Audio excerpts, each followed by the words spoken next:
We're in one of the fanciest restaurants in the city, with Nicky having a nice but way too overpriced meal. However, he doesn't seem too focused on it as he continuously eyeballs a blonde woman, whose name is later revealed as Jess.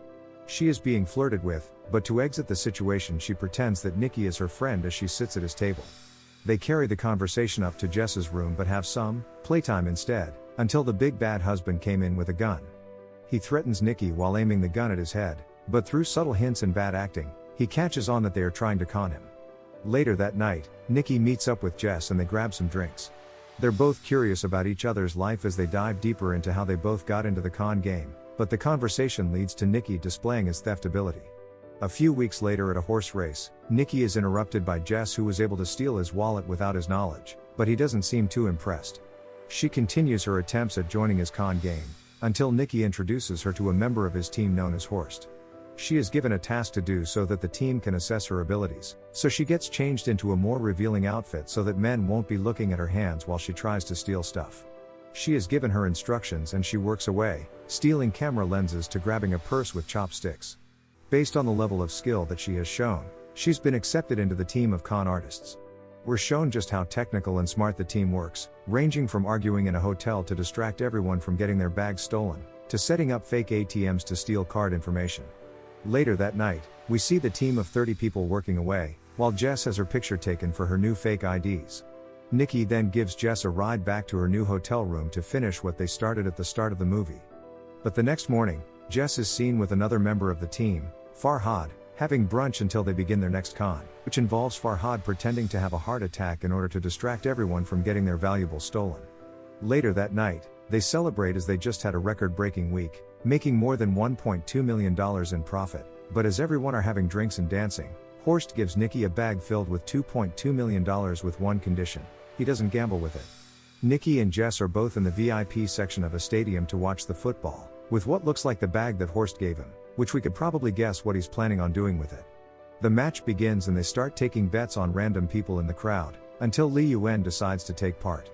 From him joining in, they go from betting $1 to betting $1,000, which Nicky wins, then to $5,000, which he loses, and after losing thousands of dollars from multiple lost bets, he decides to put all of his money up for grabs in a game of high card takes it all, which he loses again. Major L.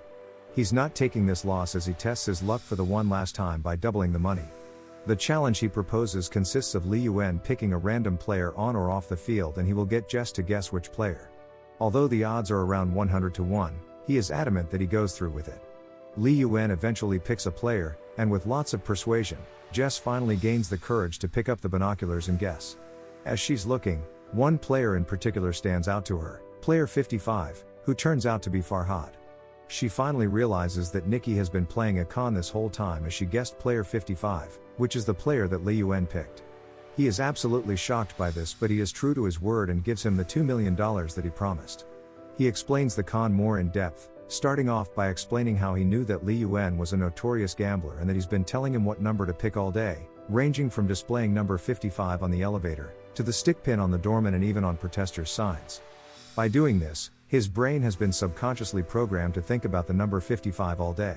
Absolute genius play. On the way back to their hotel, Nicky starts to act weird towards Jess as he signals for the driver to pull the car over. It's here where he gives Jess some money and kicks her off the team as the job is over, but it's revealed that he did this because he felt that Jess was getting too uncomfortably close. 3 years later, Nicky is having a meeting with Rafael Garriga, a billionaire race car owner, and his associate Owens. Rafael explains how he is in possession of a fuel burn algorithm that will almost guarantee him success in the upcoming races, but as he feels that this will not be enough, it's agreed that Nicky will pose as a disgruntled employee of Rafael's that wants to sell the fuel burn algorithm to their biggest competition, team owner McEwen, but this will be a fake that will make McEwen's car slower.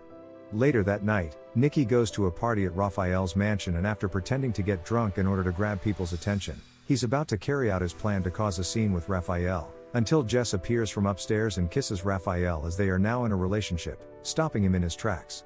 Jess approaches him and they begin talking, but Nicky leaves and continues to act as the disgruntled employee and causes a scene, which successfully results in McEwen inviting him to have a chat. A few days later, they are at the race course testing out the fake fuel burn algorithm.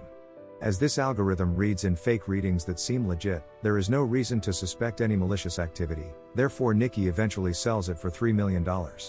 Nikki meets up with Jess, to which he gives her a necklace that she pointed out to him during their con days, signaling that he's been thinking about her all this time. He's very apologetic about leaving her, but she still does not believe that he's changed. Although Jess is done with Nikki, he eventually brings her back to his hotel room and they have some more playtime. In the morning, with Jess still in his bed, Owens calls at his door and enters uninvitedly as he grows suspicious of Nikki. Jess makes her way around the hotel room, keeping out of sight, but he finally leaves. Nikki meets McEwen at the racetrack to get his agreed amount of money, and then calls Raphael to confirm that the deal was finalized. However, Nikki didn't only sell this fake fuel burn algorithm to McEwen, he sold it to every other race team at the same prices, bringing his total profit up to around $30 million. His happiness didn't last long as he receives a worrying message from an unknown person, but as he's about to leave his room, Jess appears outside. They both finally agree to run away together, however these plans soon crumble as one of Raphael's men charge into the side of Nikki's car. They are taken to a warehouse and interrogated by Raphael, who is extremely disgruntled and confused about how Nikki was able to hack into their servers and steal the real algorithm. After cutting off Jess's breathing, he finally explains that he used Jess to obtain the information required to get into the system. However, it turns out that Jess and Raphael were never in a relationship, she doesn't even know anything about him, she just wanted to steal his watch that's worth $200,000, but during them arguing about this, Nikki gets shot in the chest by Owens, causing Raphael to panic and leave the scene. Nikki is bleeding out and eventually dies from the gunshot wound. Lol, only joking. It turns out that Owens was working on the inside and that he purposely shot him in the right area to avoid the heart and any major arteries, although it does puncture his lung, but Owens is able to get the blood out of his lungs, saving his life. Even more surprising, it's revealed here that Owens' real name is Bucky, and he is actually Nikki's father, as he called him a nickname that only the people closest to him know. The movie ends with Bucky taking the money, and with Nick and Jess walking to the hospital. Thank you for watching. Be sure to like and subscribe and remember to turn on notifications to get the best rap cinema updates.